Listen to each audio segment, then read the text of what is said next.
Oi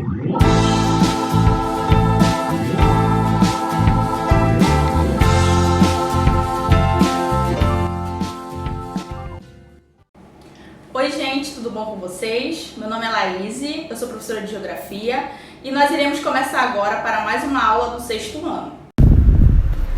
Então, crianças, vamos a mais uma aula de Geografia do 6º ano. Na aula de hoje nós estamos no capítulo 4, Circulação de Mercadorias e Pessoas. E esse capítulo está dividido em alguns subtópicos. Vamos lá? Crianças, olha só, a gente vai falar então da evolução dos sistemas de transporte, tá? Crianças, os transportes, eles correspondem então a um conjunto de matérias e instrumentos técnicos utilizados no deslocamento de pessoas e cargas de um lugar para o outro. E aí, no contexto do desenvolvimento de alguns países e da sociedade, os meios de transporte, então, eles são um dos principais elementos para garantir, então, a infraestrutura, ou seja, o suporte material que tal crescimento, então, ele irá se instrumentalizar.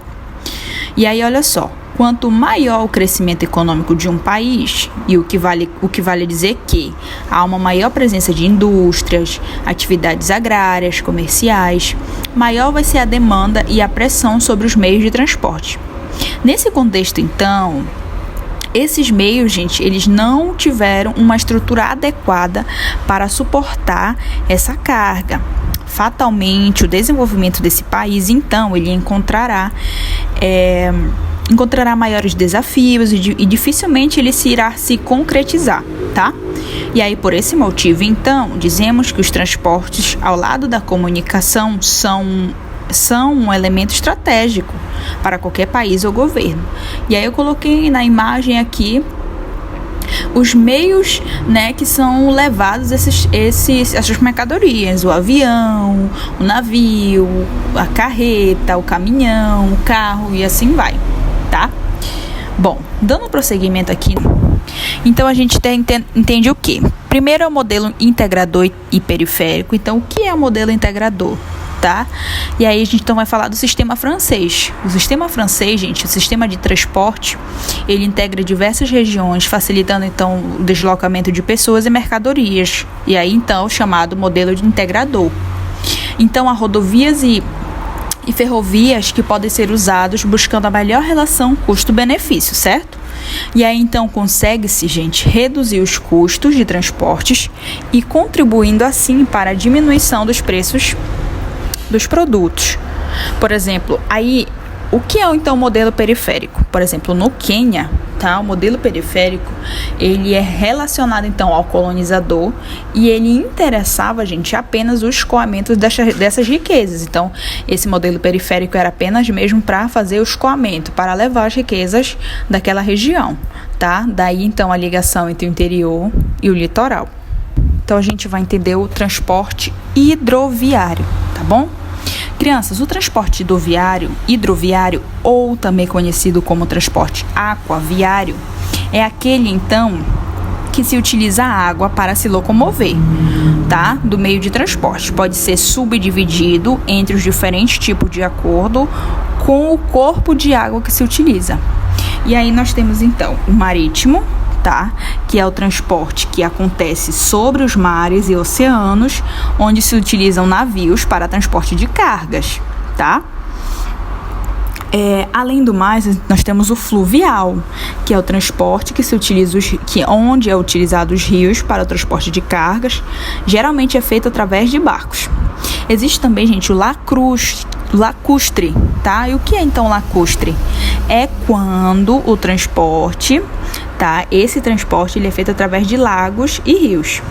Olha só, crianças, os transportes aquaviários, eles são muito utilizados para transporte de produtos e de pessoas, tá? Um dos seus principais motivos, tá, gente, para esse tipo de transporte é o baixo custo que esse transporte possui.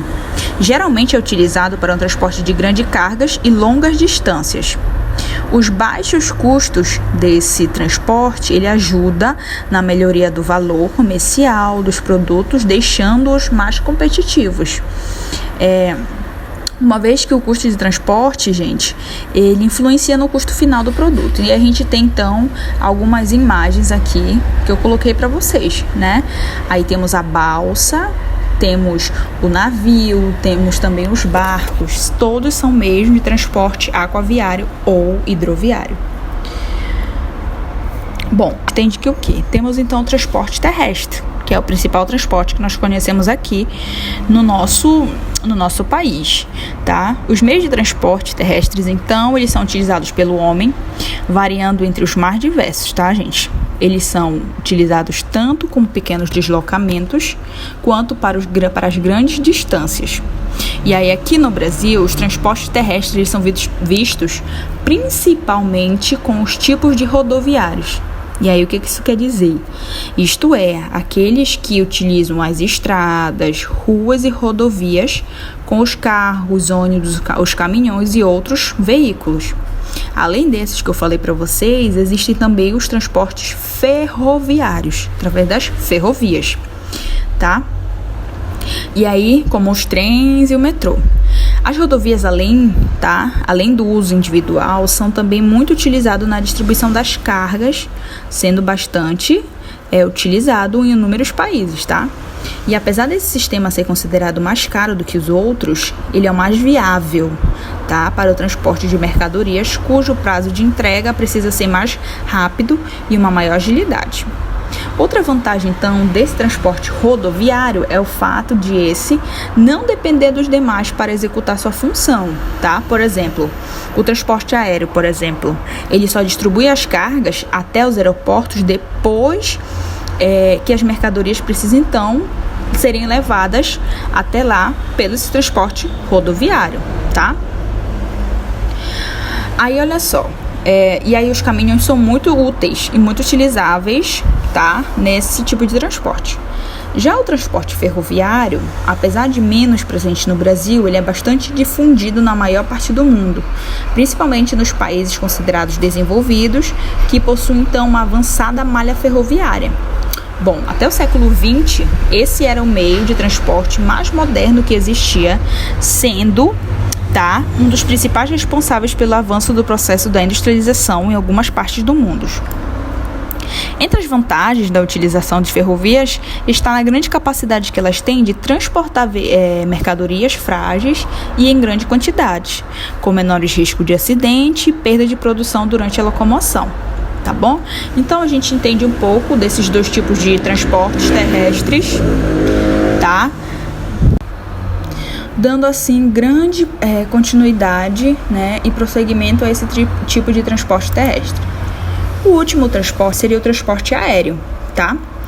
Gente, o modelo de transporte aéreo, ele consiste então no transporte de pessoas ou mercadorias através de aeronaves, tá?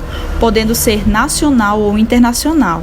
E aí as aeronaves podem ser full pax, quando só há transporte de passageiros, ou full cargo, quando o transporte é somente de cargas, tá? E aí o transporte aéreo é utilizado geralmente para transportar mercadorias de alto valor, com uma necessidade de entrega muito rápida.